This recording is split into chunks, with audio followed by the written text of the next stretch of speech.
que ali tem algo errado que a gente Então, os receptores de reconhecimento de padrões, eles irão reconhecer tanto os PAMPs, os padrões moleculares associados a patógenos, essas moléculas que são exclusivas de patógeno, como também essas moléculas que as células, nesse momento, nessa situação de infecção, de estresse, de dano, vai liberar, sinalizando que tem algo de errado. Tá? E é exatamente quando acontece, tá? Aqui a imagenzinha mostrando a questão dos receptores, que nós já conversamos, tá? Aqui a questão da localização, e é exatamente quando acontece essa interação entre esse padrão e esse receptor, que nós temos ali, né, os tipos de resposta inata. Ali é um ponto importante, por quê? Porque a gente observa a localização dos tipos de receptores que nós temos na unidade inata. Então, um ponto importante a gente lembrar que nós temos esses receptores presentes na membrana celular, na membrana endossomal e também nós temos receptores que vão estar no citosol da célula. Tá? Receptores estes que irão reconhecer tanto os PAMPs quanto os DAMPs. Aqui também novamente mostrando a questão dos receptores, nós já conversamos um pouquinho da importância desses receptores que estão presentes na membrana endossomal.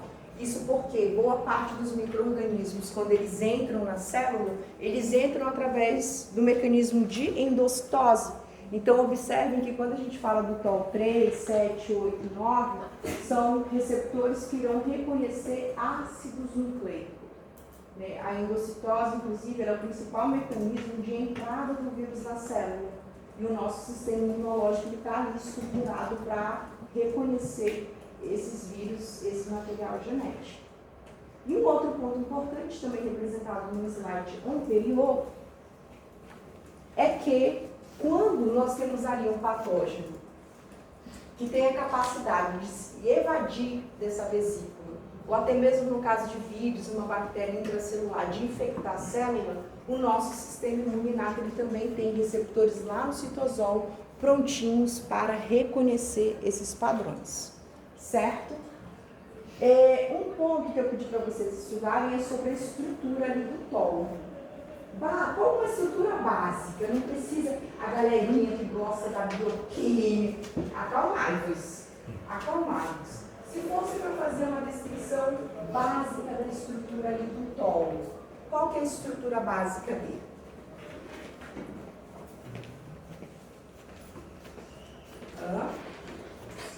Basicona. Lembra lá do anticorpo? 2 cadeias pesadas, 2 cadeias leves, região variável, região constante, eu esqueci minha área. É que... deixa eu ver se eu estou um pouco de várias coisas. Aqui, ó, qual que é essa estrutura básica? Tá, deixa eu... Tá. Sem complicar. A ideia aqui é a gente descomplicar. Eu quero que vocês entendam o princípio, que é para poder ler o livro e entender. É que eu vi, professora, que no extracelular ele tem os NRR, que são repetições ricas em leucinas. Perfeito. Que forma essa estrutura aqui, que parece um arco. Isso. Certo? Ela vai reconhecer e pegar os dampos e pontos. Isso. Então, nós temos esse domínio aqui, ó, extracelular, responsável pela interação com os padrões. Beleza. Depois, o que nós temos? Um outro domínio transmembranar e TIR. O que o TIR vai fazer? Qual que é a função desse domínio? Exatamente. A partir do momento que nós temos lá no meio extracelular, ou lá no endossoma, o reconhecimento de um padrão, é exatamente esse domínio intracelular que vai dar início a uma cascata de sinalização que vai resultar na ativação de fatores de transcrição que irão promover o quê? Inflamação, ou defesa antiviral. Só uma Muito dúvida. bem. Não sei se eu porque eu me aprofundei muito, mas para o tiro ele ser ativado tem que ocorrer a dimerização, certo? Certo. E aí quando ele ativa, ele meio que vai ficar apto para, vou dizer dessa forma, recrutar. Vai aquela formar dímero, proteína. recruta moléculas Agora, adaptadoras. que no caso é a MYD88. Isso, lá na frente tem isso, exatamente. Aí nós vamos ver a imagem lá. Mas é isso mesmo, a principal molécula adaptadora. Aí tem um outro também, né? Uma outra via. Que Tem é outra via do TOL3. Tá? Vamos lá. Olha só. Então, quando acontece essa cascata de sinalização intracelular, nós temos aí os principais fatores de transcrição que serão ativados. Então, nós temos NF-κB e AP1 como os fatores de transcrição que irão promover inflamação. E nós temos o fator de interferon 3 e 7 que irão promover aí as defesas antivirais. Tá? Então, basicamente, eles irão promover a produção de interferon tipo 1, que inclusive na aula passada eu trabalhei um pouquinho com vocês sobre também a função, né, o mecanismo de ação desse interferon tipo 1. Ok? Então, ó, antes de passar para a imagem mais completinha, vamos voltar aqui. Essa aqui, tá? Então, mais ou menos assim, ó, vamos supor, nós temos aqui um receptor do tipo TOL, que vai se ligar, que vai reconhecer um padrão.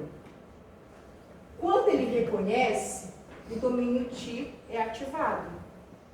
Ele vai recrutar um outro TOL, porque ele precisa formar um dímero. E a partir da formação desse dímero é que nós vamos ter o início dessa sinalização intracelular. Até chegar onde? Lá no núcleo, onde nós vamos ter a ativação dos fatores de transcrição.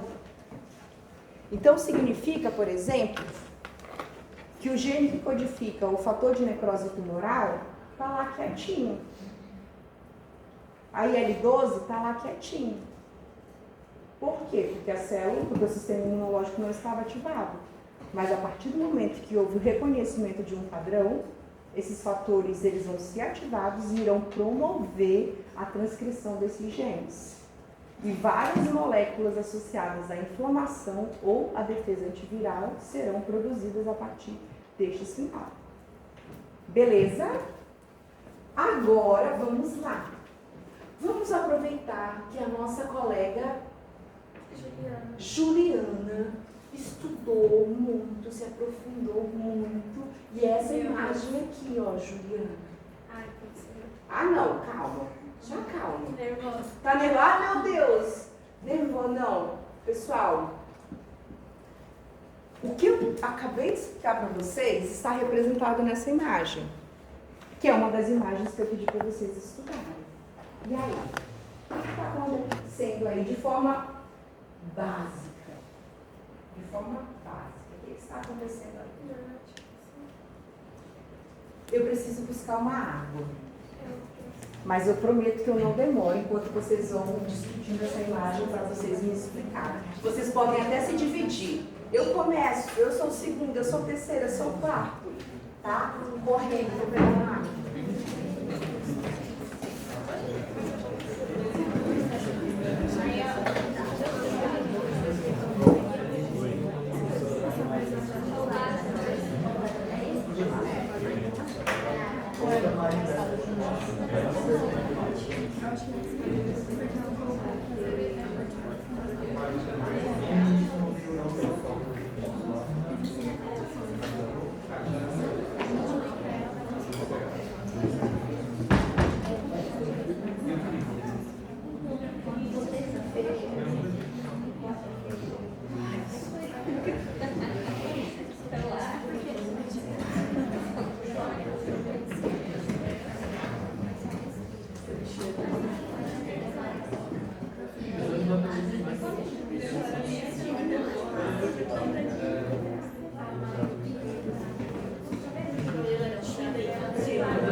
calma. Meu Deus, eu estou brigando para explicar, que delícia.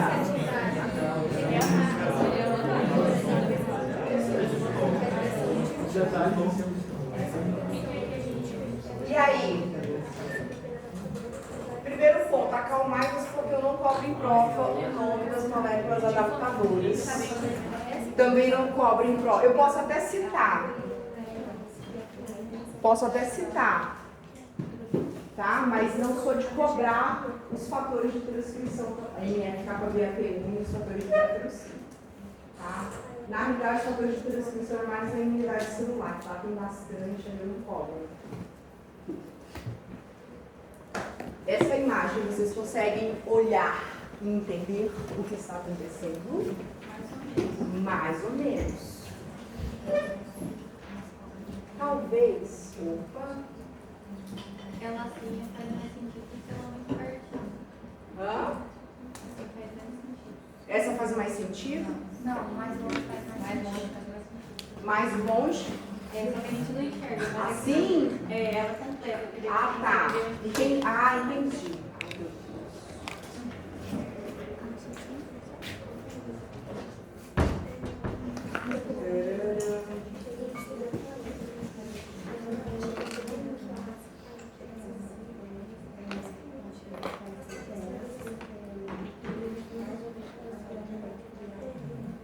Eu acho que melhorou.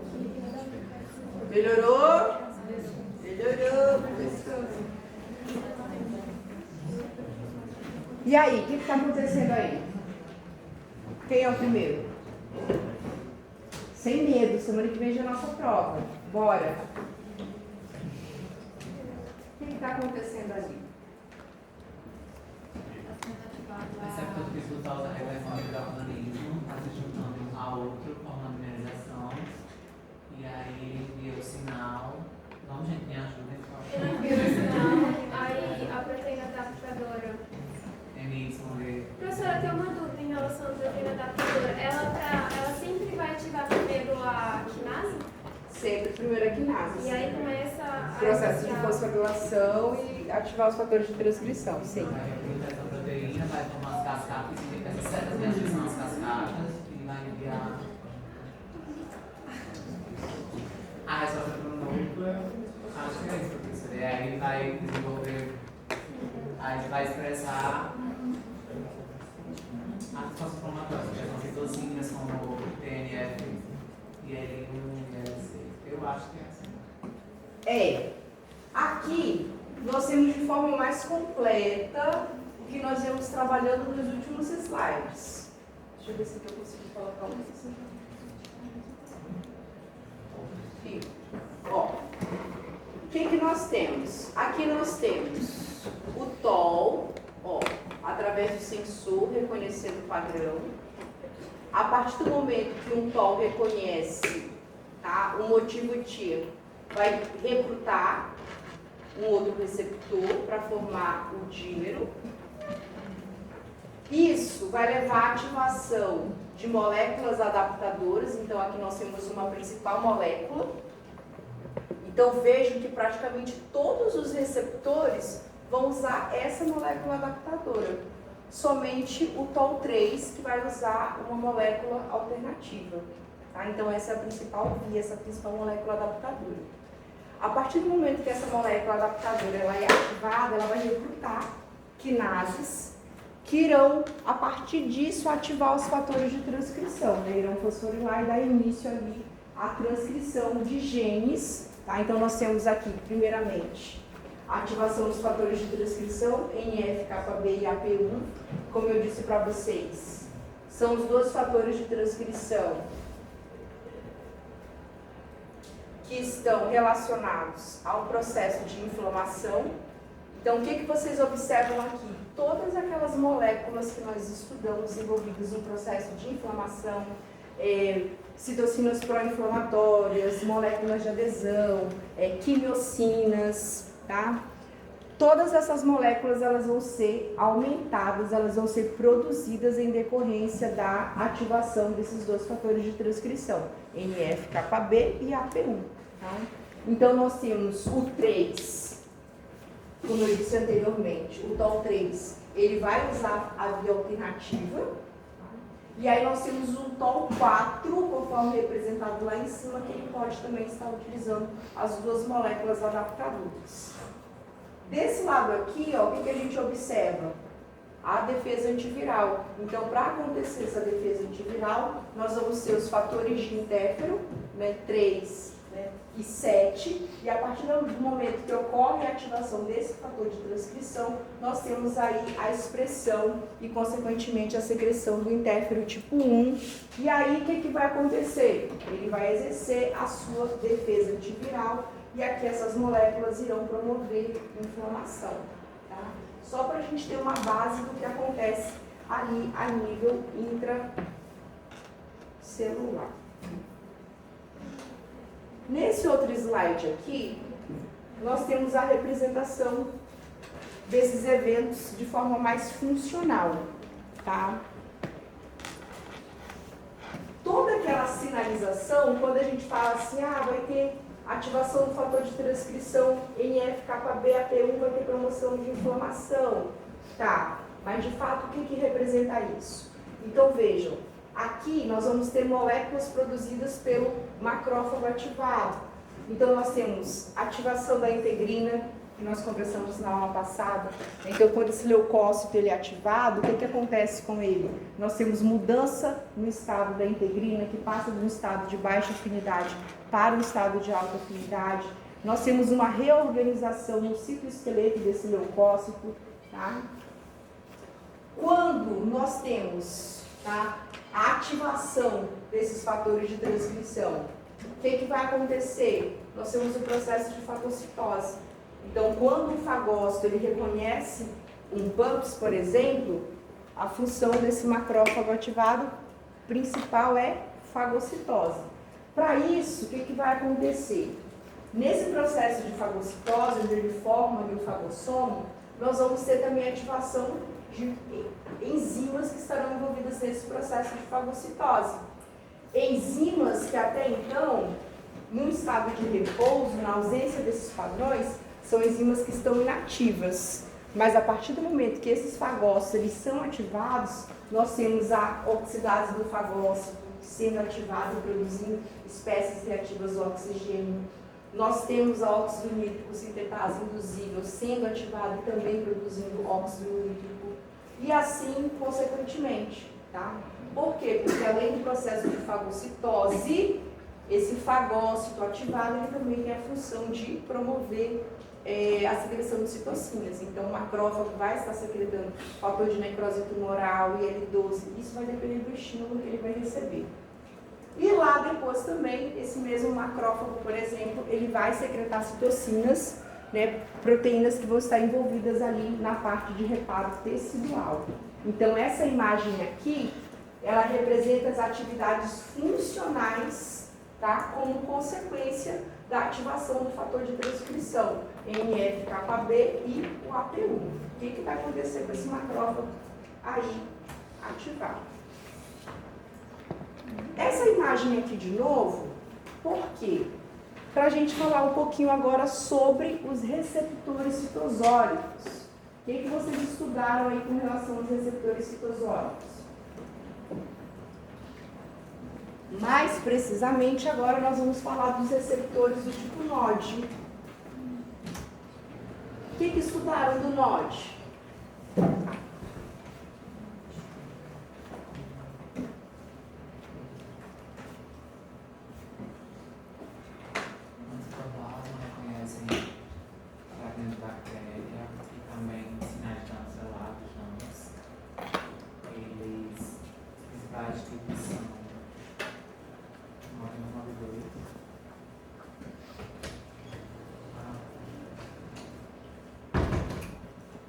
Vamos lá, o que eu quero que vocês estudem do NOD, pessoal?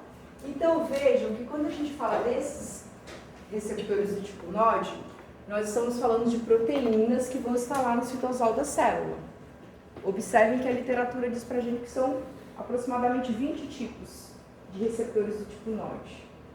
E nós temos ali 3 subfamílias que vão estar diretamente envolvidas nessa resposta imunada. Que nós temos o NOD da subfamília A, da família B e da família C. E essa classificação ela se dá exatamente com relação ao domínio efetor desse NOD.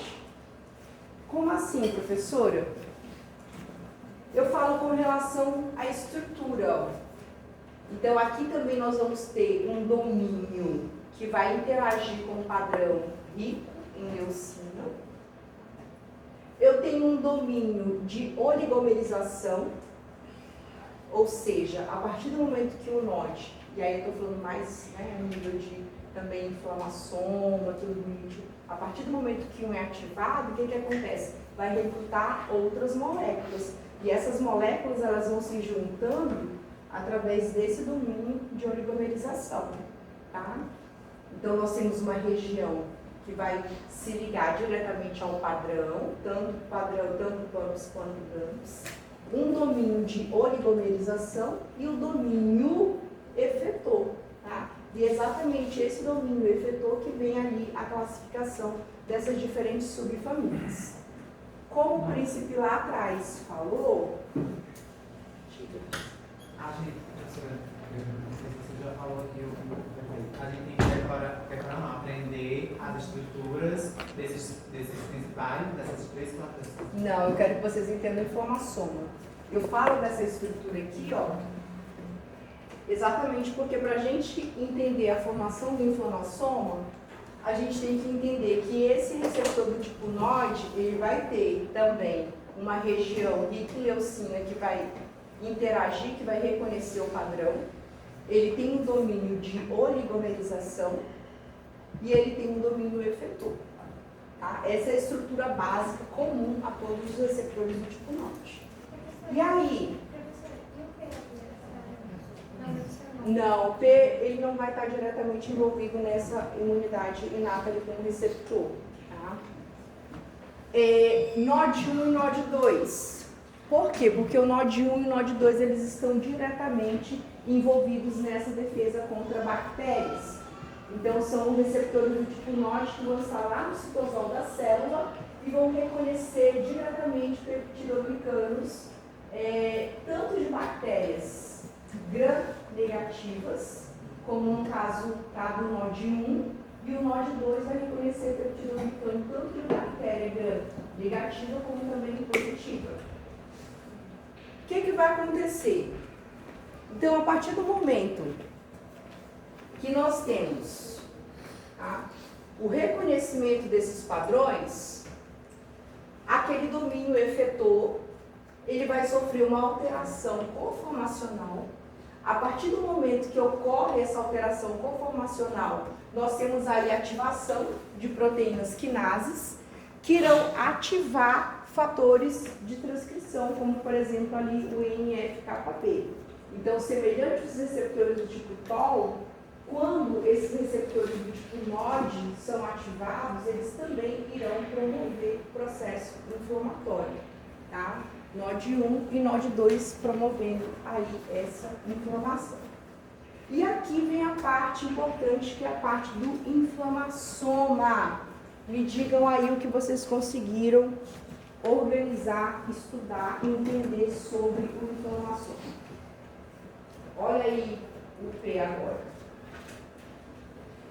Eu estava entendendo errado até agora, porque eu achei que o NOD ele ia ativar a inflamação, mas só que conversando com a Valentina, eu entendi que o NOD ele faz parte do inflamação. Calma. Repete. Eu estava entendendo errado. Quando eu li, eu entendi que o NOD ele ia ativar a inflamação. Ah, tá. Ok.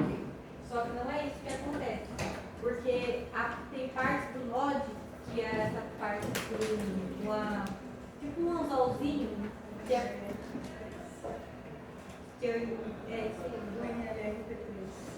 que é a parte do NOD que faz parte da inflamação. Lembra que eu falei para vocês? Aqui eu quero que vocês entendam a estrutura do NOD. Olha aqui ó, a estrutura. Ó. É que lá ela tá. Ó.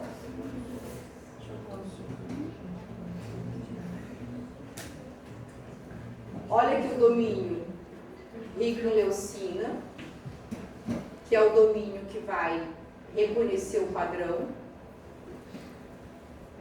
O domínio de oligomerização. E aqui o domínio efetor. Essa é a estrutura básica do NOD que a gente precisa entender para entender a formação do inflamassoma. Primeiro ponto, pergunto para vocês, sem olhar o slide, o que é o inflamassoma? É uma estrutura que tem 3 tipos de estruturas, que é o NLRP3, tem algumas proteínas,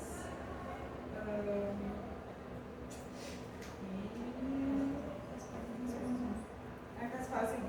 Tá, perfeito, perfeito. Baseado no que a colega falou, então a gente entende que o inflamassoma ele é um complexo multiproteico que vai se formar para quê? Qual que é o objetivo do inflamassoma?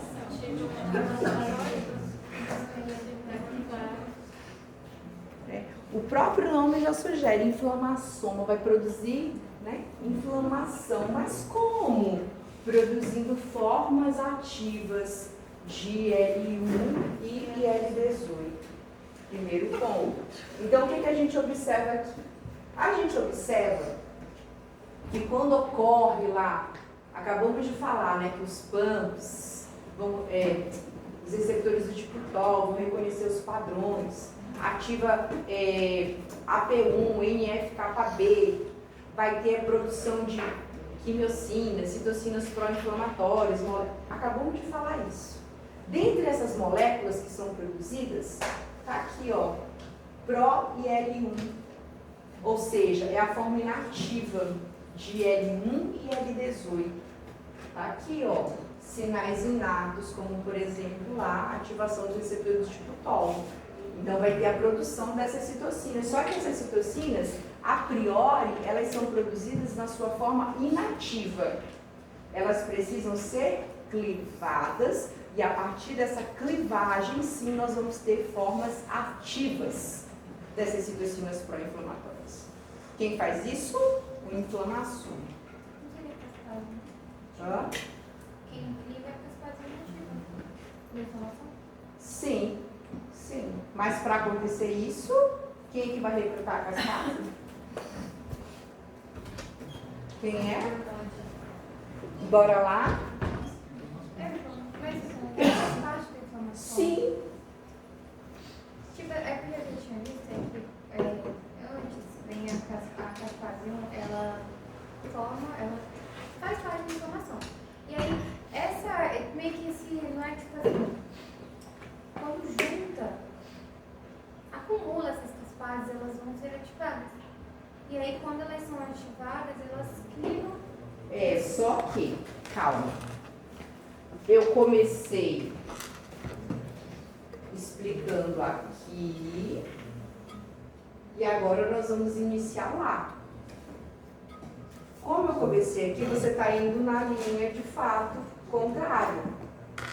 Tá? Então, primeiro ponto, nós temos aqui a produção das formas inativas de L1 e L18. Está aqui. Elas precisam ser clivadas. Ok? Para ela ser clivada, vai ter a formação do inflamassoma. Como é que acontece a formação do inflamassoma? Bora!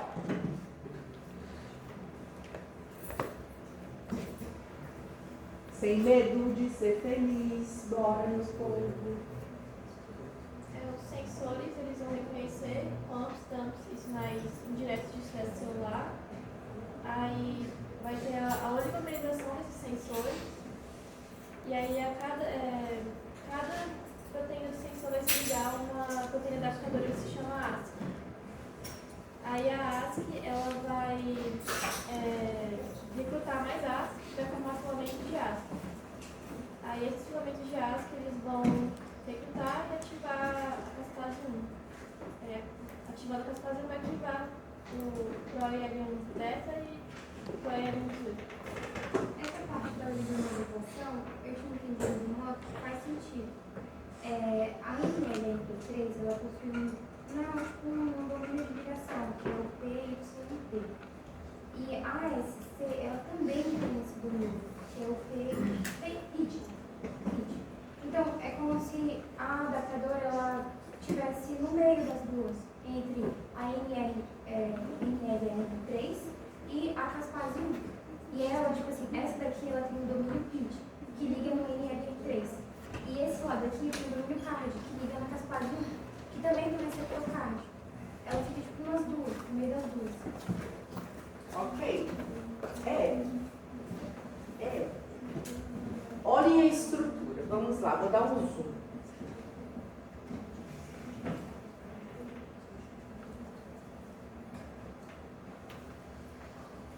Tá aqui. Então, nós temos a região do norte, que vai fazer o reconhecimento dos padrões. A partir do momento que essa região aqui, ó, reconhece, ela vai recrutar a proteína adaptadora. Juntou a proteína adaptadora. Ao mesmo tempo, então, o que eu tenho ali como um monômero completinho de um inflamassoma? Eu tenho essa estrutura aqui, ó. Eu tenho um NOD, eu tenho uma proteína adaptadora e eu tenho uma caspase.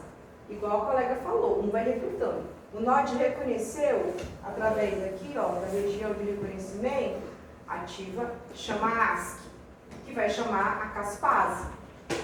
Isso, uma estrutura de NOD. Só que essa estrutura aqui, ó, esse domínio aqui, que é aquele domínio de oligomerização, o que ele vai fazer? Ele vai recrutar outras moléculas. Então, aqui eu tenho uma molécula, tá? Um monômero, um outro, um terceiro, um quarto, até formar essa estrutura aqui que a gente observa, ó, tá? Por que a gente fala que é um complexo? Porque eu vou ter várias moléculas juntas. Então, esse domínio de oligomerização, ele serve exatamente para isso, para recrutar mais moléculas e, com isso, formar esse complexo multiproteico chamado inflamassoma. E a partir do momento que forma esse complexo, é onde nós vamos ter lá na fase final o recrutamento e a ativação da caspase 1. A partir do momento que a caspase 1 ela é ativada, aí sim ela vai realizar a clivagem da forma inativa de L1 e L18. Diga. Então ela está inativa andando sozinha, só ela, antes de ativar o inflamassoma ele não fica pronto. Certo. E aí quando encontra um patógeno, uma coisa estranha, aí vai ativar os oligomerização. Isso. E aí esses oligos eles vão chamar outros e vai formar o O que é o oligo? São vários. São vários. Oligo, são vários. Várias moléculas juntas. Mas no começo ele não está Não está. Precisa de um sensor, tá lá, ó. O TOL ele vai atuar como sensor. A partir do momento que ele reconhece, aí sim inicia o recrutamento dessas moléculas para formar o inflamassoma. Então, sem o TOL não tem. Sem o NOD. Sem o NOD, tá? O Sem NOD que começa. Isso. Tá? Através do quê? Através do seu sensor que vai reconhecer os padrões. Mas no caso deixa de ser NOD e passa a ser inflamação, Ele continua sendo NOD. Exatamente. O que é o inflamassoma? É um complexo, um conjunto de quê? De NOD, proteína adaptadora e caspase 1. Tá? Por isso que a gente fala, ó, um complexo multiproteico. Então, tem diferentes proteínas que vão formar o inflamassoma. Aí, no caso, essa estrutura só é formada porque tem, além de pâncreas, tem branco. Porque tem padrão, porque tem ativação, tem estímulo, pronto. Porque tem estímulo. Tá? Não necessariamente tem que ser um dumps e um pâncreas junto. Pode ser dumps ou pode ser pumps. O que ele está representando ali para a gente é que dumps e pumps vão ativar a inflamação. certo? Em algum lugar, tipo, eu vi que no caso do cromossomo era só ia acontecer, né, de formar se houvesse um estímulo da lesão celular, no caso do trânsito. Então não é. Ou é um ou outro. Ou os dois. Ou os dois, exatamente, ou os dois. Por quê? Pensa, quando é que vai ter produção de DUNS? Infecção, dano, trauma, certo? Então, o que a gente subentende? Que quando há presença de pumps, vai ter DUNS. Tá bom? Dica. Então, a princípio, não tem as caspadas, não tem a proteína adaptadora. Tá todo mundo lá, Todo mundo ativo. solto. Aí, quando ativa, vai juntar. Recrutando, exatamente. Vai recrutando, juntando, formando esse complexo. Demora quanto tempo, mais ou menos? É ativo, então é Ah, rápido, não né? sei quanto É tempo. rápido. É porque a adaptação. Não sei quanto tempo. Perguntem para o nosso amigo chat. Quanto tempo para formar? Mas é rápido. Não sei. Não é conteúdo, não é preciso saber disso. Não. Já pensou quantos minutos, quantos segundos para formar um inflamassoma? Pergunte para o Abas. Ok, pessoal. Eu queria fazer, mas eu não lembro o que eu pedi em prova de inflamassoma. Estrutura e função. Básico. Estrutura e função, tá bom? O que mais nós temos aí sobre inflamassoma? Para você desculpar, eu viajei. O inflamação, você falou estrutura e função, né? Que a gente deve saber. Estrutura e função. Estrutura e função. Estrutura e função. Ele só sai da célula. Porque as outras. Tudo bem. Só sai por canais fora. E aí, no caso desse, precisa de células para sair. Sim. Peraí, pessoal, já falou aí.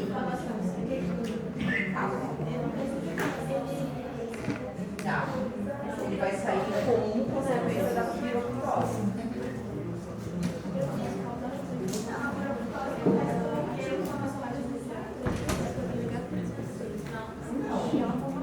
Aqui vai, você vai a nível intracelular. Tá? Então, inflamação ativada, qual é a função dele? A função dele é tanto gerar formas ativas de L1 e L18, como também a piroptose. Tá? E o que vai acontecer, pessoal, na piroptose? O que vocês estudaram aí?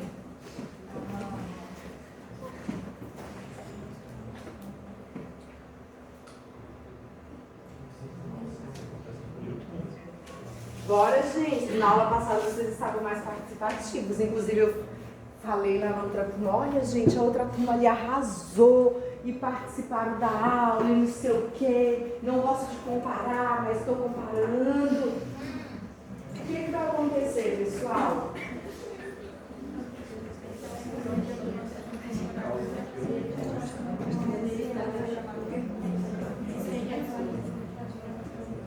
Morte celular, o quê?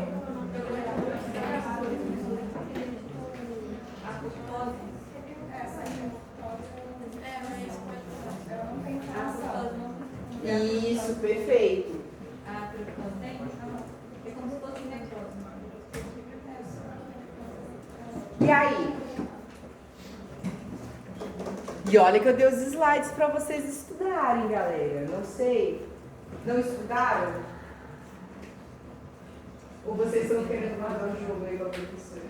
Tipo assim, não vou mostrar aqui, não vamos mostrar que nós estudamos, que agora vamos se empolgar na prova, fazer uma prova fácil. O que vocês estudaram sobre os receptores de RNA, pessoal? Sensores de RNA.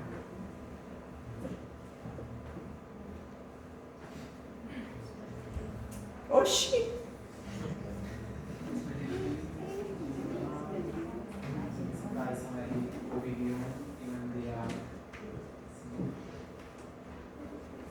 Não reconhece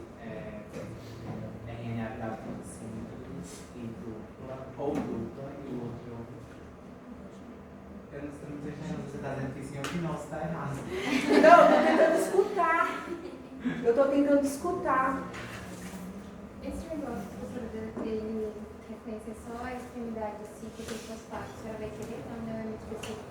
Não, isso eu quero. Isso eu quero.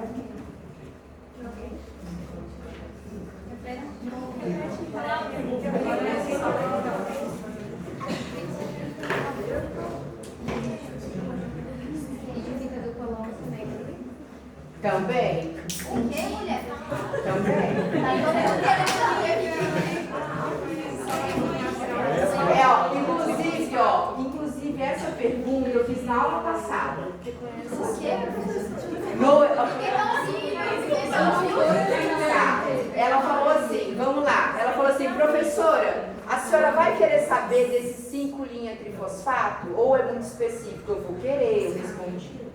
E a questão de ser longo, também vou querer. Porque tá aqui já, pessoal, se tá no slide, tópicozinho, é lá no livro procurar, isso tá bonitinho. Na aula passada, inclusive, eu fiz essa pergunta para vocês. Eu falei assim, galera, tá lá, os receptores do tipo Hig, né, os sensores citosólicos de RNA viral. Como é que esses sensores de RNA vão distinguir? Como é que eles vão identificar que aquele RNA ali é de patógeno e não da célula hospedeira, e não de mamífero? Como? E é agora que você entra explicando o porquê. E vocês também. Por quê, Juliana? Isa, sabe? Toda vez que eu falo o teu nome, Juliane, eu lembro da Juliana. Já te falei isso lá no primeiro ano. A pesquisadora da Fiocruz, Juliana Zuliani, imunologista, diga-se de passagem. O sobrenome dela é Zuliani, por isso que eu chamei a Isadora de Juliana. Pode pesquisar. Mentindo não. Vai, bora. Esse gene 5-trifosfato, ele não está em humanos. Mas esse inteligente. Por que é pra gente começar, pra vocês me provarem a biomol de vocês, linda, maravilhosa, que diacho é o 5 linha trifosfato? O que é? Bora, meninos! Se eu tivesse um pincel, eu até iria colocar, mas a prova viajou e gostou da mochila. Eu tenho só papelzinho.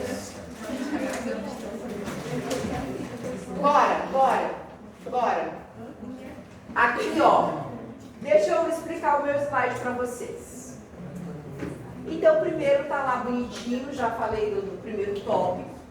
E aí diz o seguinte, que os receptores do tipo Hig, os sensores de RNA, os dois mais estudados, mais conhecidos, são esses dois aqui, ó, Hig1 e o MDA5. Só que observem que esses sensores de RNA, eles têm formas diferentes de reconhecer o padrão, de reconhecer o RNA do patógeno, certo? A consequência tá fácil, gente. Se é ácido nucleico, não tem pra onde correr, tá? É defesa antiviral. Tá tranquilinho isso daí. Se é ácido nucleico, defesa antiviral, vai produzir interfero tipo 1. A questão, a pergunta-chave daqui, que com certeza em alguma prova vai vir, é como que esses sensores, tanto de DNA quanto de RNA, vão reconhecer que aquele RNA, que aquele material genético não é da célula hospedeira.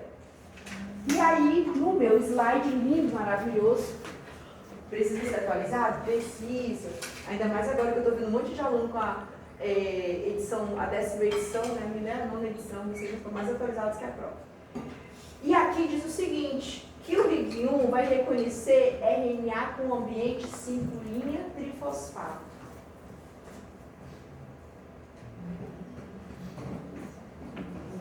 O que é isso? O que é isso? Príncipe, lá no citosol, nós vamos ter, por exemplo, RNA de eucarioto e RNA viral. Tudo lá, estão indo para o processo de síntese proteica. Como é que Hig1 vai diferenciar que aquele RNA ali é o RNA viral e não o RNA mensageiro? E não o RNA de eucarioto? Pela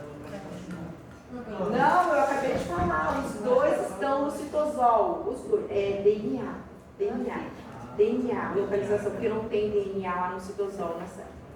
Por quê? Bora entender? Vamos lá. Vamos voltar na biomol de vocês. Um ácido Ele nucleico, não vai reconhecer que é pela localização, não, por exemplo.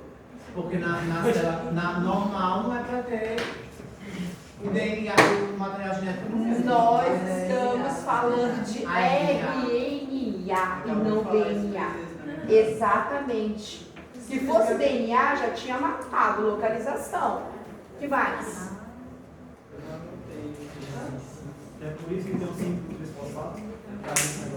É. Para reconhecer o RNA viral através desse ambiente. E por que que esse 5' trifosfato é diferente do nosso, da célula eucariota? Por quê? Porque, vejam, vocês estudaram na biomol de vocês que todo ácido nucleico ele tem um sentido. 5', 3' ou 3', 5'. Certo? Então tá aqui, ó. 5' é uma extremidade. Então nessa extremidade 5', o que a gente tem geralmente? Fosfato, que está lá no carbono 5, nucleotípico, certo? Carbono 5. E lá na extremidade 3', o que eu tenho? Uma hidroxila, tá? Vamos lá, pegar uma fita de RNA. Em uma extremidade ela é 5' e na outra extremidade ela é 3', certo? O que acontece? Acontece que RNA de eucarioto, quando ele é transcrito, nós acabamos de estudar isso, ó, vamos pegar lá, o NF-κB-AP1, fator de transcrição, ele foi ativado. O que vai acontecer? Ele vai lá na região promotora do fator de necrose tumoral e vai ativar a transcrição daquele gene que codifica o fator de necrose tumoral. Então, a partir do DNA, vai acontecer a produção de um RNA mensageiro, que em eucarioto a gente chama de RNA mensageiro imaturo ou primário. Por quê? Porque esse RNA, antes de sair do núcleo, ele passa pelos eventos pós-transcricionais, que vocês estudaram lá na biomol de vocês. A adição do cap, splice, a adição da cauda poliar. Eu amo essa parte de biomol. Ah, não, chocadas com vocês. Entendeu, Juliana?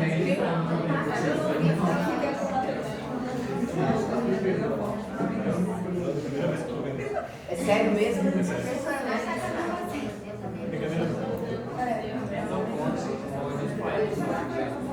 Tá. Então tá. Vamos lá.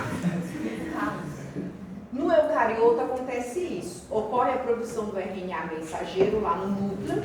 Esse RNA mensageiro, antes de sair do núcleo e ir lá para os ribossomos, ele passa pelo que a gente chama de eventos pós-transcricionais.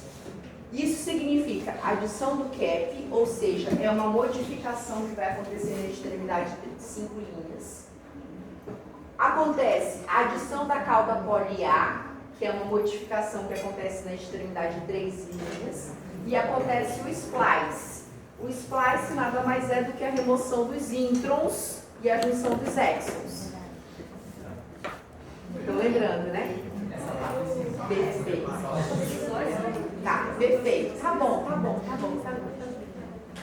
Então, após isso, a adição do cap, a adição da cauda poliar e a remoção dos introns, esse RNA agora ele é maduro.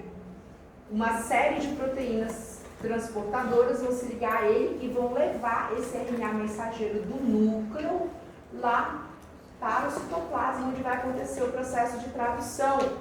Então, quando eu falo do cap, da cauda poliar e esses exons, além de eles têm também a função de identificação daquele RNA mensageiro, é como se fosse a identidade deles. Então, esses receptores, eles conseguem reconhecer que se naquela extremidade, no RNA de eucarioto, eu não tenho uma extremidade 5' trifosfato. Eu não tenho. Por quê? Porque o RNA de eucarioto lá no núcleo, ele sofreu uma modificação. E quando eu falo de adição do Cas, nada mais é do que o acréscimo de um grupo metil. Então, todo RNA mensageiro, ele vai ter um grupo metil aqui nessa extremidade cinclininha. Ele não tem um trifosfato, é diferente.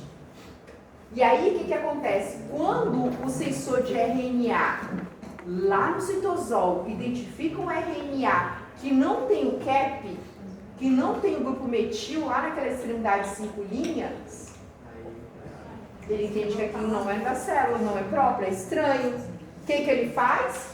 Ele vai ser ativado e vai promover a ativação dos fatores de interfero. E o outro?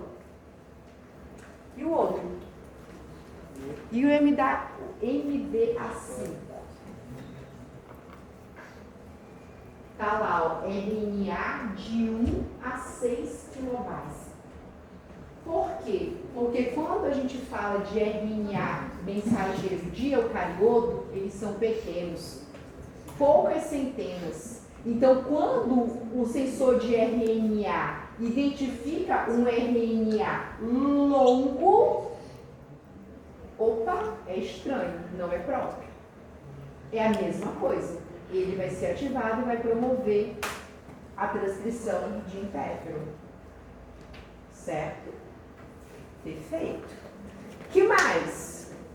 E agora, para a gente avançar, o que nós temos aí no sensor de DNA?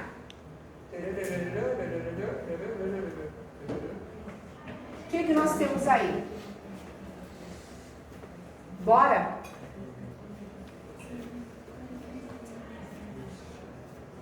O que nós temos?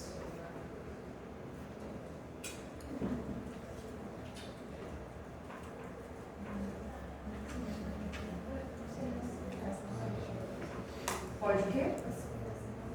Explicar a imagem? Pode, por favor. Bem alto, porque os colegas estão reclamando, não estão escutando a gente. Inicialmente chega uma bactéria, passa dentro da célula, aqui. E aí vai ser uma dupla fita de DNA que vai ser reconhecido por uma proteína chamada cGAS. E aí a cGAS, quando ela reconhece, ela meio que se adere a essa dupla fita de DNA da bactéria e ela produz outra proteína, a cGAMP. A cGAMP vai lá no reticulado endoplasmático e ele meio que ativa a via Sting.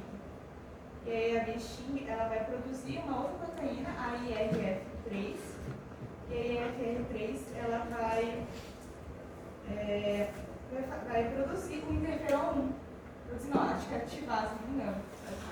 Faz a transcrição, aí quando se transcreve, ele vai meio que fazer essa Ó a setinha aqui, ó, só que no final, ó. Depois da Sting, aqui, ó, ativou. Ativa a quinase, TBK1. E aí ela que vai fosforilar e ativar o fator de interferon. Isso. Perfeito. Perfeito. E aí vai ativar o interferon tipo 1 e esse interferon tipo 1 ele vai atuar fazendo. Vai querer matar a bactéria, né? Esse DNA da bactéria. É, o patógeno, perfeito. Vai ativar o interfero. Vai produzir o interfero. Tá bom? Olha só. Aqui tá legal porque mostra exatamente ó, o fator de interfero, o fator de transcrição. Ele foi ativado. O que vai acontecer com ele? Ele vai lá no núcleo, a nível de DNA, ele vai se ligar no que a gente chama de região promotora, que é uma região que antecede o gene. A partir do momento que ele liga, ele vai ativar, vai recrutar a RNA polimerase 2, e a partir de então nós temos produção do RNA mensageiro. Esse RNA mensageiro, ele vai para o citoplasma, E lá no citoplasma, esse RNA mensageiro ele vai ser traduzido, gerando a proteína. E é essa proteína, esse interfero, essa citocina, que vai ser secretada da célula. E é ela que vai exercer a função, né, de defesa antiviral. Ok? Então, perfeito. Então, quando a gente fala desse sensor de DNA, vai estar presente aqui, ó, na membrana do retículo endoplasmático bulboso. Tá? E quem é que vai ativar? Qual que é o estímulo? Tá lá, ó, é DNA, se é sensor de DNA. E aqui sim, né? Se eu tenho um DNA lá no citosol, o que esse DNA está fazendo no citosol? Porque não tem, né? O DNA está aqui, ó, no núcleo. E aí nós vamos ter toda essa cascata de sinalização que a colega acabou de explicar pra gente, até ter a ativação de Sting, que Sting vai ativar proteína quinase, que vai fosforilar o fator de transcrição, dando início a todo o processo que eu acabei de falar para vocês. Tá? Eu vou passar porque eu coloquei em algum lugar, só tenho que saber onde é que tá. Calma, cadê? Aqui, ó. Só pra gente pegar na sequência. Eu volto lá. Beleza, ó. Produziu o interfero. Lá onde nós paramos, acabamos de parar. Produziu o interfero. Esse interfero ele vai ser secretado. Vai atuar na própria célula. Por que na própria célula? Porque a célula está infectada. Está lá o DNA no citosol. E também células vizinhas. A partir do momento que esse interfero tipo 1 interage com essa célula, esse interfero ele vai induzir essa célula a entrar no estado antiviral. Na aula passada eu falei para vocês, eu tenho uma imagem, eu vou colocar a imagem. Essa é a imagem. O que está acontecendo aí, professora? Está aqui, ó. Uma célula recebeu o estímulo, então está aqui, ó, houve o reconhecimento do ácido nucleico, produção do interfero tipo 1, e eu parei exatamente aqui, ó. Esse interfero tipo 1 ele vai ser produzido, ele vai ser secretado. Vai atuar na própria célula e células vizinhas. Neste caso aqui, ele está indo atuar em células vizinhas. O que ele vai induzir? Como é que ele... Isso aqui é mecanismo efetor. Quando na prova de vocês está aí, explica o mecanismo efetor. Só que agora só é uma, né, gente? Discussível. Mecanismo efetor do interfero. Ele vai induzir a célula a entrar no estado antiviral. Como é que ele faz isso? Ele vai induzir a produção de duas enzimas. Uma RNase que vai degradar RNA. Então, todo RNA que estiver a nível de citosol, essa RNase ela vai degradar. E uma outra enzima que também vai fazer o quê? Inibir o processo de síntese proteica. Então, essa célula ela não consegue sintetizar proteína. E aí, aquele vírus que entrou ali, ó, para replicar o seu material genético e sintetizar suas proteínas, ele não vai conseguir. É claro, pessoal, que não é tão rígido assim. Né? Tem vários vírus que têm proteínas que vão inibir a via do interfero. Se fosse assim, não tinha infecção viral, tá? Mas é assim que o interfero tipo 1 ele vai atuar, tá? Induzindo a produção de enzimas que irão degradar RNA livre no citosol e também inibir o processo de síntese proteica, induzindo a célula a entrar em um estado antiviral. Certo? Só para a gente pegar ali o final. Deixa eu ver. Tem uma outra coisa que eu pedi para vocês estudarem também. Cadê? Aqui, por exemplo, um ponto muito importante. A diferenciação de linfócitos intraepiteliais e os linfócitos clássicos da imunidade adaptativa. Qual que é a diferença? Na aula passada, eu falei um pouquinho dessa imagem para vocês. Por quê? Até então, nós estudamos que as barreiras epiteliais, elas atuam como barreira física. Só que aqui a gente observa que, além dessa barreira física, o epitélio também atua como uma barreira química produzindo moléculas antimicrobianas, como por exemplo ali as defensinas e as capenicidinas, que vão atuar, seja ativando células do sistema imunológico, com consequência disso promovendo inflamação, ou como também causando dano direto ao micro-organismo. Então, além dessa barreira química, lá no epitélio nós temos também os linfócitos. Qual que é a diferença desses linfócitos? Qual que é a diferença? Estou cansada de ouvir. Eles são menos específicos, né? São o quê? Menos específicos. São menos específicos. Por quê?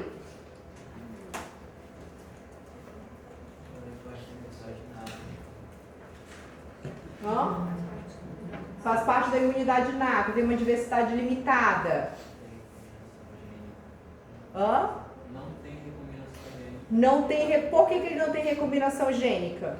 O que ele tem de diferente? Hã? A linhagem é a mesma, né? Linhagem linfóide. Só que tem uma série de diferenças. Não, só tô com uma dúvida mesmo. O que é linfócito? Ou é B? Tem. Tem B também, o B1, mas aqui é o T. Esse é o T. Por que eu sei que é o T? Que é o vermelhinho. Tá? Mas vai ter o B1 também. Enfim, depois nós vamos estudar. Bora, galera! Gente, na aula passada, sabe o que eu falei para a representante de turma? Quando ela me pediu, professora, qual que é os slides? Eu falei, sabe qual que é o problema da turma? E eu falo turma geral mesmo, os alunos. É que agora vocês ficam no tablet, no celular, e eu falo as coisas e vocês não anotam. A impressão que eu tenho é que os slides que eu pedi para vocês estudarem, vocês não estudaram. E aí depois vocês ficam pedindo para a líder, né, me pedir. Não é assim que funciona. Eu quero vocês anotando as coisas que eu peço em sala de aula. E uma das coisas que eu pedi foi para vocês estudarem a diferença entre os linfócitos intraepiteliais e os linfócitos clássicos. Pedi ou não pedi? Pedi. Tenho certeza que eu pedi. Isso tem relação, porque eles têm um receptor tipo PCR, beta, alguma coisa assim? É que eu não tá em árabe. Mas aí como que você pode falar, professora? Ó, isso também é uma... Droga, de novo, mudaram, tem mais objetivo agora. Mas quando é aberto, o que eu falo para os alunos? Pessoal, é uma letrinha que você não lembra, é o nome de uma molécula. Exemplo, B7 é uma molécula coestimuladora. Na prova eu esqueci o nome B7. Desenrola. Desenrola, pessoal. Não travem, não travem. Não lembro o nome do receptor das cadeias. Você fala, professor, o receptor é diferente. O receptor é diferente. Então, de alguma forma, vocês, na hora da prova, que dá um nervoso, né? Principalmente a primeira prova, nossa, vai dar um nervoso. Mas desenrolem, certo? Então, tá, bora lá. Isso Primeiro- é relacionado, no caso dos linfócitos, Sim. aos reguladores, aos linfócitos NKT, não, mas... São outros tipos de linfócitos. Nós temos vários tipos de linfócitos. Aqui eu estou falando dos intraepiteliais. Professora, eu anotei que a diferença entre eles e o clássico é que eles já ficam posicionados, eles não precisam ser recrutados, sim? Os intraepiteliais.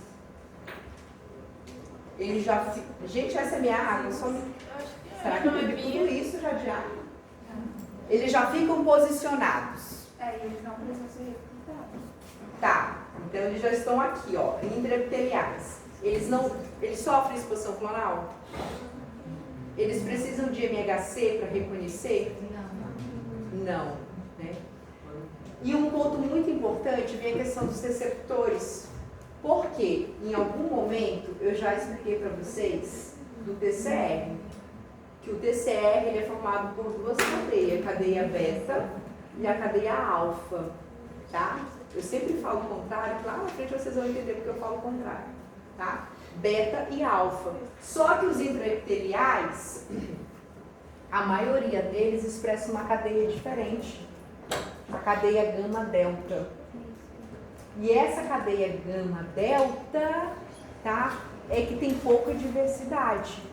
Mas a vantagem, reconhece antígenos de origem proteica e não proteica, não precisa de processamento de antígeno, certo? Vai agir diretamente. E quando ele é ativado, o que acontece?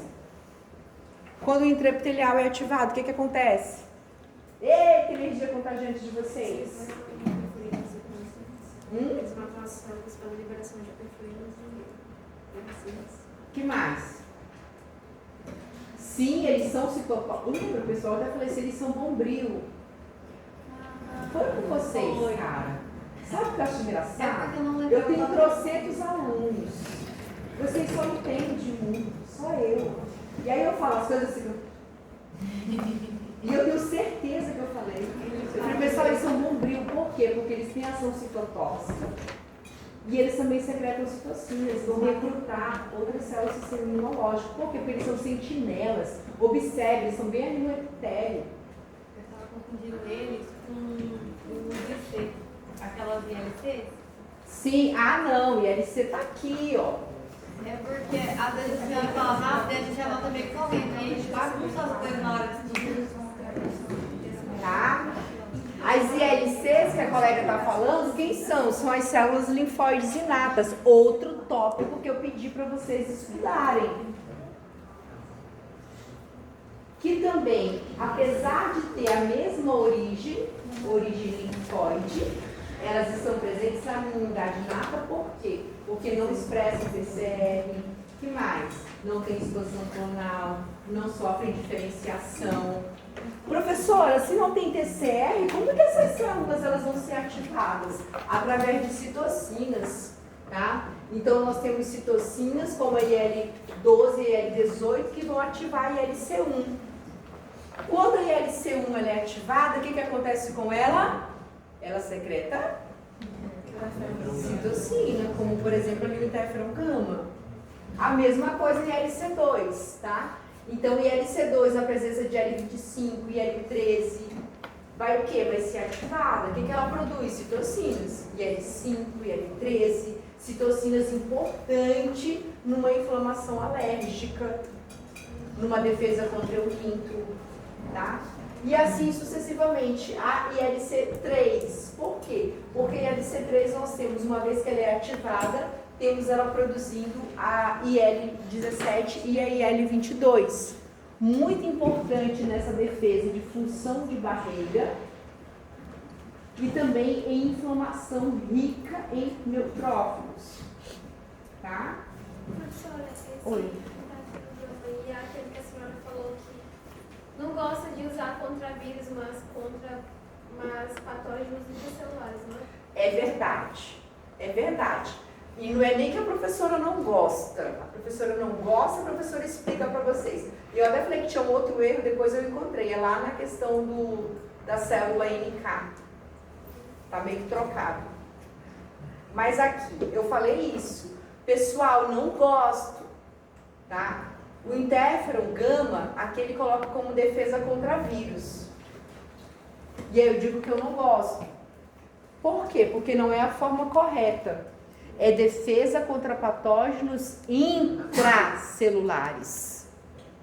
Intracelulares. Por quê? Porque nós já estudamos que o interferon gama, ele vai atuar lá no macrófago, ativando o macrófago, potencializando as funções do macrófago, produzindo mais óxido nítrico, mais espécies reativas ao oxigênio, mais o quê? Enzimas lisossômicas. Certo? Que mais? Falamos sobre a célula NK. Pedi para vocês estudarem isso aqui, ó. O que é isso aqui? Cadeia de ativação e desativação do NK. O que está acontecendo ali em A?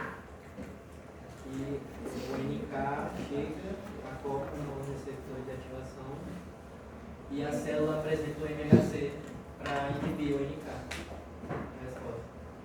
O que vai acontecer? Ele vai ser inibido, né? Ele não vai... Por que ele vai ser inibido? Porque ele tem a capacidade de apresentar o MHC para inibição do NK. A nível intracelular, o que está acontecendo lá? estimular a Ó, ligação. calma, vamos fazer o contrário. Aqui, ó. Em B, o que está acontecendo em B? A indicar a cópula na célula infectada na chave de ativação do M9 e a célula infectada ela não consegue apresentar o MHC tipo 1. Tá, ela não expressa o MHC classe 1, ela não tem ó, o ligante de inibição. O que acontece? Quando a NK reconhece apenas o ligante de ativação, ativa. Como que ativa? Exatamente. Então aquela cauda que está lá no citoplasma, né, a cauda intracelular, ela vai ser fosforilada e com isso nós temos ali início a essa sinalização de ativação do NK, que tem como resultado o quê? A liberação de percorinas, granzimas, citocinas. Porém, quando a gente observa lá na imagem, em A, que além da interação com o ligante de ativação, nós temos também ali a interação com o ligante de inibição, nós temos a ativação de fosfatases. Essas fosfatases, elas irão remover fosfato da via de ativação e com isso a NK ela não é ativada, tá? E consequentemente não exerce ali a sua função efetora. Isso não... que mais? O que mais eu pedi para vocês estudarem? O interfero eu já expliquei para vocês. Aqui um ponto legal. Professora, o que é a fosfatase faz? Vai remover fosfato da via de ativação. Pessoal, ó, aqui, deixa eu ver. Essa parte do... Ah, tá legal aqui, ó. Essa parte aqui, ó, da fagocitose, nós já falamos bastante nas nossas aulas, tá? Forma a vesícula, que vai sofrer fusão com o lisossomo. Aqui, o mecanismo efetor do macrófago, tá? Por quê? Nesse processo de fagocitose, nós temos 3 importantes classes de substâncias que vão atuar na fagocitose, na degradação do patógeno. Primeiro, as enzimas lisossômicas, as enzimas proteolíticas que estão presentes no lisossomos.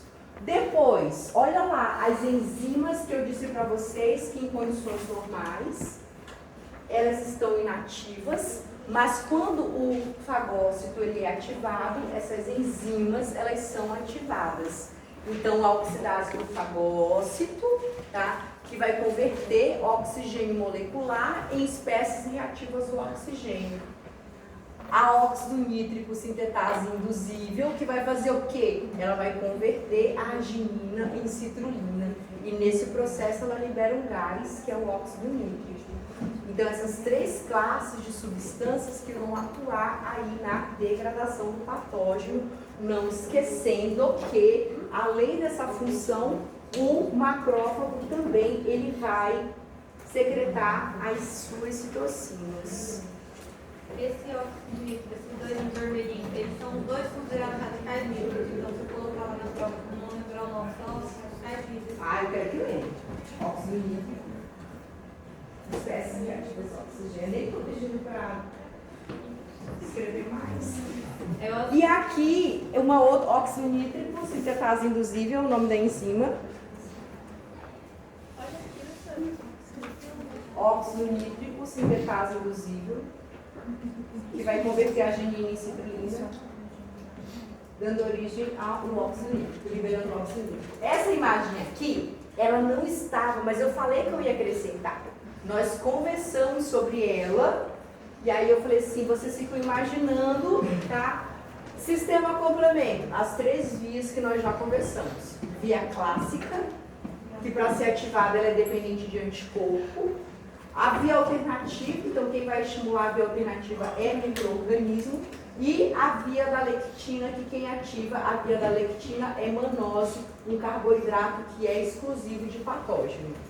Independente da via, tá? Na presença desse estímulo, o sistema complemento ele é ativado. E essa figura aqui, essa imagem, ela está bem resumida. Bem resumida.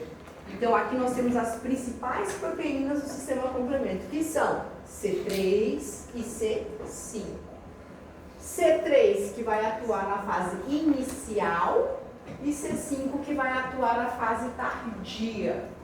Então, observe que quando essas vias elas são ativadas, elas vão produzir uma enzima chamada C3 convertase. Essa C3 convertase ela vai clivar essa proteína C3, gerando C3A e C3B. É a mesma coisa, continua. Cascata proteína. Chegou lá na C5, a mesma coisa. Nós temos a produção da C5 convertase, que é uma enzima que vai clivar C5, gerando C5A e C5B. C5A e C5B. Ponto importante.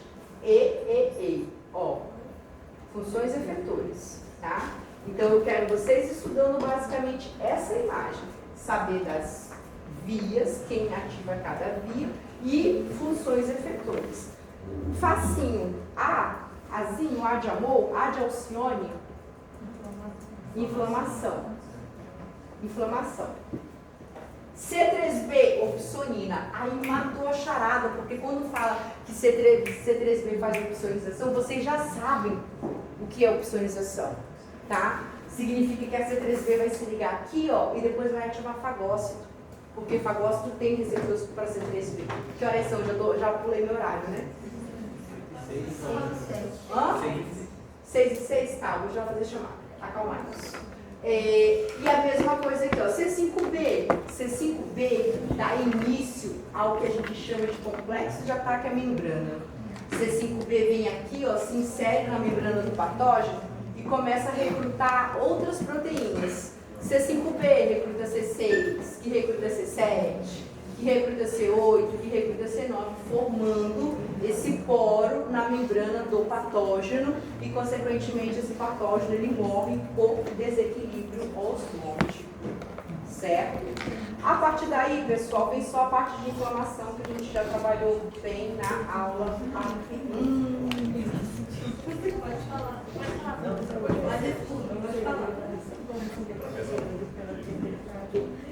Não, mas essa parte a gente ainda tem. É tanto que se vocês observarem, essa imagem ela não está no capítulo 4, ela está lá na frente, porque depois nós vamos falar sobre resposta imune aos micro-organismos. Que aí a gente entra na parte do choque séptico. Tá tranquilo, deixa ela aí mesmo. Quando eu falo deixa ela aí mesmo, significa que eu não vou cobrar ela na prova de vocês.